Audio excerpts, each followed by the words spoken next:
오늘은 열왕기상 8장 말씀 통해서 솔로몬의 성전봉헌 기도라는 제목과 같이 은혜 나누겠습니다.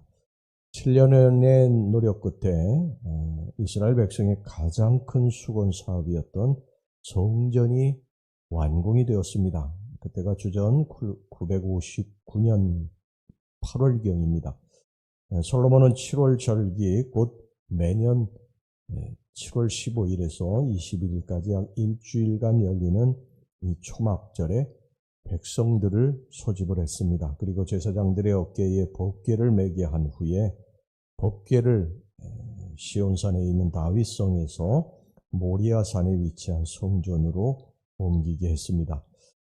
이때는 이제 성전이 건축된 후에 약 11개월 뒤의 일이라고 추정이 됩니다. 그런데 보통 이제 이 법궤라고 하는 것은요, 레위 지파 중에 고핫 자손이 운반하는 것이 상식인데, 여기서 특별히 제사장들이 법궤를 옮긴 것은 성전 봉헌식의 위상을 더욱 높이고 또 혹시 발생할지도 모르는 과실을 미연에 방지하기 위한 그런 생각에서였을 것입니다. 어쨌든 이 법궤를 성전의 지성소에 안치하자 하나님께서는 그러므로 성전을 가득하게 하심으로써 이 성전 가운데 하나님이 임재하신다는 사실을 스스로 밝히셨습니다. 법궤 안치 작업을 마친 이 솔로몬은 하나님께 성전을 봉헌하면서 그리고 봉헌기도, 봉헌기도를 간절히 여기 굉장히 긴 말씀이 기록이 되어 있는데 이 중에 대부분은 이 솔로몬의 봉헌기도입니다. 그리고 또 백성을 위한 기도, 또 그리고 희생 제사를 드림으로써 공식적인 그러한 성전 봉헌식을 다 마치게 됩니다. 이렇게 성전이 봉헌됨으로써 마침내 이스라엘은 하나님이 유일한 통치자가 되시는 신정 왕국으로서의 면모를 제대로 갖출 수 있게 됐습니다. 이런 일련의 사건들을 우리가 좀 살펴보면서요, 하나님 음성을 듣기를 원합니다. 첫째는 하나님 중심의 삶이 요구된다는 것을 우리가 알아야 됩니다. 열왕기상 8장 1절 말씀에 제사장들이 여호와의 언약궤를 자기의 처소로 메어드렸으니 그 성전의 내소인 지성소 그룹들의 날개 아래라. 솔로몬은 이 성전이 건축이 됐지 않습니까? 화려하게 성전이 건축이 됐는데 이것으로 만족하지 않았습니다. 왜냐하면 하나님이 함께 하시지 않는 성전, 그 성전은 아무리 화려한 성전이라 할지라도 그는 그냥 한낱 돌이나 나무에 불과한 것이지 그 성전에 하나님이 계시지 않는데 그 성전이 뭐 아무리 화려한 게 무슨 소용이 있겠습니까? 그래서 솔로몬은 그 무엇보다도 이 성전을 건축을 하고 하나님의 임재, 하나님이 거기 계시도록 하는 것, 그래서 법궤를 가지고 온 것입니다. 다윗도 그랬죠. 그의 아버지 다윗도 그가 이스라엘의 왕이 된 이후에 제일 먼저 한 일이 하나님의 법궤, 나는 하나님이 계셔야지 나라를 통치할 수 있다. 그래서 법궤를 자기 성으로 모셔오지 않았습니까? 이 솔로몬도 아버지의 뒤를 이어가지고 아버지가 한 그대로 성전을 짓고 제일 먼저 한 게 제사장들에게 법궤를 매게 해서 이 성전에 안치했다는 겁니다. 그 당시에 하나님을 눈으로 볼 수 있는 건 바로 이 법궤였어요. 법궤. 법궤가 이렇게 지나가면 하나님이 저기 가신다 이렇게 생각을 한 것이죠. 그래서 하나님을 모셔오는 것, 이 법궤를 모셔오는 이걸 제일 먼저 한 것이죠. 여러분, 우리가 지금 오늘날 살아가면서 뭐 우리가 아무리 외적으로 화려함을 가지고 있다 할지라도 또 하나님 앞에 이렇게 나와서 예배를 드리고 찬송을 하고 그리고 기도를 드린다고 할지라도 우리의 중심에 예수 그리스도 거룩하신 성령님이 계시지 않는다면 여러분, 우리의 이 외적인 화려함 또 외적인 그러한 예배의 모습, 기도, 찬송 이게 무슨 소용이 있겠습니까? 우리의 삶에 하나님은 늘 구석에 구덩이에 이렇게 처박아 놓고 그리고 우리들의 삶만 쫓아서 산다면 이것이 무슨 소용이 있겠어요? 그래서 우리는 제일 먼저 해야 되는 것이 뭐냐면 성전이 바로 우리들이니까 우리가 성전이라고 이렇게 말씀하셨으니까 우리의 가장 중심에 하나님을 모셔와야 된다. 하나님이 우리의 주인이시다. 하나님이 우리 안에 제일 첫 번째 계시는 분이시다. 첫 번째다. 그분이 첫 번째다. 이것을 잊지 말고 살아야 됩니다. 할렐루야. 자, 그 다음에 두 번째, 오늘 이 솔로몬의 기도인데요. 솔로몬이 하나님 앞에 기도할 때 정말 겸손히 기도했어요. 22절 말씀 보겠습니다. 솔로몬이 여호와의 제단 앞에서 이스라엘의 온 회중과 마주서서 하늘을 향하여 손을 펴고, 솔로몬은 그 당시에 이스라엘의 가장 위대한 왕이었고요. 중근동 지방의 새로운 강자로 떠오른 왕이었어요. 주변에 있는 나라들이 솔로몬에게 와가지고 다 조공을 바치고 그 앞에 머리를 숙이고 그랬던 왕이었죠. 그런데 이 솔로몬은 백성 앞에서나 하나님 앞에서 결코 교만하지 않았습니다. 하나님 앞에 겸손했고요. 이스라엘을 통치하는 것은 자신이 아니라 하나님이시다. 하나님이 통치하신다. 하나님이 이 나라를 다스리신다. 이것을 잊지 않았어요. 자, 23절 보겠습니다. 이르되 이스라엘의 하나님 여호와여, 위로 하늘과 아래로 땅에 주와 같은 신이 없나이다. 주께서는 온 마음으로 주의 앞에서 행하는 종들에게 언약을 지키시고 은혜를 베푸시나이다.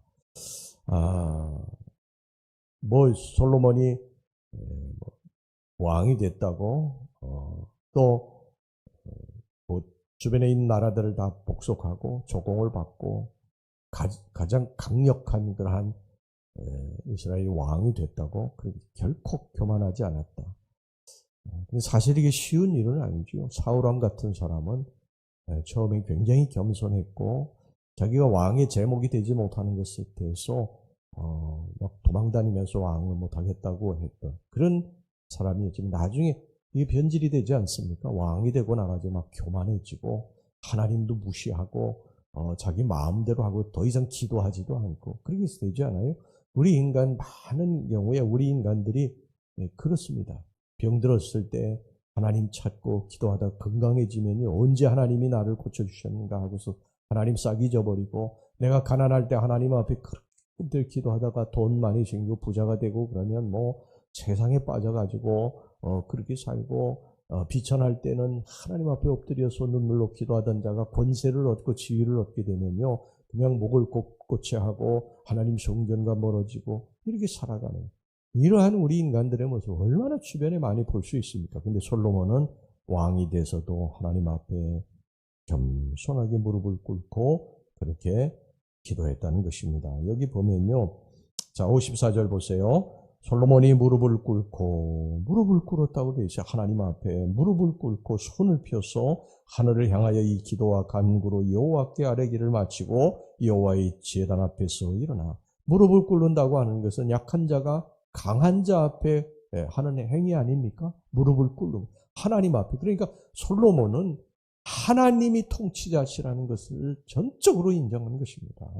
자신의 이 권세가 힘이 군사력이 가장 강력하다고 생각을 주변에 있는 사람들이 한다 할지라도 그렇지 않다고 스스로 생각해요. 하나님 앞에 엎드린 것입니다. 무릎을 꿇는 것입니다. 그리고 솔로몬은 기도가 끝날 때까지 하늘을 향해서 손을 펴고 기도를 했어요. 이것은 마음을 활짝 열고 오직 하나님께만 유일한 소망과 기대가 있음을 고백하는 행위인 것입니다. 우리가 신앙생활 할 때 내가 어떤 분야의 전문가라 할지라도 내가 이것이 정말 자신 있는 일이라 할지라도 절대 교만하지 말고 하나님 앞에 기도하는 주의 백성들이 되시기를 주의 이름으로 축원합니다. 그다음에 마지막으로 여러분 세 번째 하나님 앞에서 자신의 허물을 회개하는 기도를 드려야 됩니다. 이 성전 봉헌식은 분명히 축제 같은 분위기 속에서 치러지는 행사였지만 그래서 이 성전 봉헌식에는 마땅히 찬양과 감사와 축복의 말만이 언급된 줄 알지만 그렇지 않습니다. 이 성전 봉헌을 할 때 여기 보면요.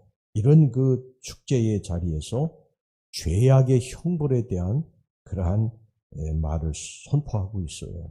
그러니까 솔로몬이 뭐를 이야기하는 거냐면 이 땅에서 일어나는 모든 재난들, 나라든 개인이든 거기에서 일어나는 온갖 재난, 고통, 슬픔, 아픔 이런 것들은 하나님 앞에 범죄하기 때문이라는 거예요. 하나님 앞에 범죄하기 때문에 이런 결과가 오게 된다는 것입니다. 물론 우리 개인에게 일어나는 어떤 아프고 고통스러운 일들, 슬픈 일들이 다 우리의 죄악 가운데 오는 것은 아닙니다만 또 많은 경우 그렇게 오기도 해요. 또 각 나라의 재난, 기근이나 전쟁이나 이런 것들도 다 그들의 잘못으로 오는 건 아닙니다만 그러나 또 많은 경우에 그렇게 오기도 합니다. 그래서 이 부분에 대해서 솔로몬이 성전을 건축해 놓고 이스라엘이 지은 하나님 앞의 죄 이것을 용서해 달라고 이스라엘 백성들이 지은 죄 이것도 용서해 달라고 그렇게 기도하고 있는 것입니다. 그렇게 기도하면 하나님이 그 기도에 대해서 용서해 주실 것이라고 그렇게 선포하고 있습니다. 자, 38절에서 40절 말씀 보세요. 한 사람이나 혹 주의 온 백성 이스라엘이 다 각각 자기의 마음의 재앙을 깨닫고 이 성전을 향하여 손을 펴고 무슨 기도나 무슨 간구를 하거든 주는 계신 곳 하늘에서 들으시고 사하시며 각 사람의 마음을 아시오니 그들의 모든 행위대로 행하사 갚으시옵소서. 주만 홀로 사람의 마음을 다 아심이니이다. 그러하시면 그들이 주께서 우리 조상들에게 주신 땅에서 사는 동안에 항상 주를 경외하리다. 여러분 우리가 예수 믿는 것은요. 우리가 이 성경은 하나님 말씀은 왜 이걸 복음이라고 굿뉴스라고 하느냐면 항상 우리들의 죄악에 대해서 우리가 하나님 앞에 잘못한 것에 대해서 돌이킬 수 있는 다시 회복될 수 있는 길을 열어놓으시기 때문에 이걸 굿뉴스라고 하는 거예요.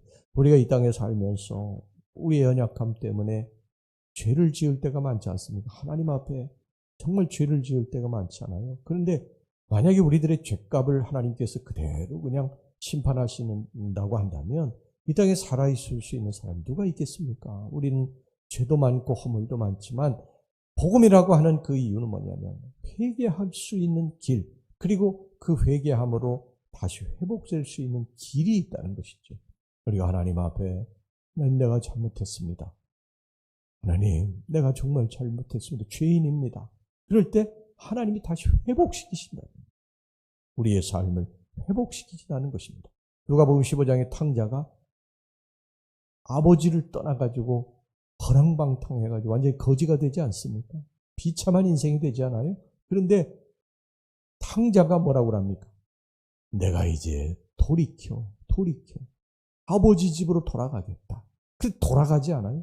우리는 돌이키면 됩니다. 할렐루야. 돌이키면 되는 우리의 하나님 잘못했습니다. 그리고 돌이키면 아버지가 기다리고 계신다.